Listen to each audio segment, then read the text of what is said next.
Samantala mga kabrigada, tuloy-tuloy sa pagbaba ang inflation rate ng bansa o yung anta sa pagtaas sa presyo ng mga bilihin.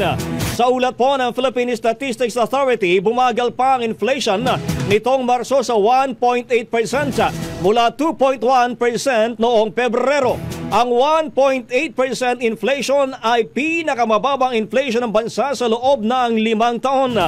Mas mabagal din ito mula sa 3.7% inflation noong Marso ng nakaraang taon. Sa ngayon ng year-to-date, average inflation ay naglalaro pa lamang sa 2.2%. Samantala ang rise inflation ay tuloy-tuloy din sa pagbaba. Naitala lamang ito sa negative 7.7%, higit na mabagal sa negative 4.9% deflation nitong Pebrero. Ang bahaging ito ay hatid sa atin ng DriveMax Herbal Capsule. Lalaking angat, tumatagal.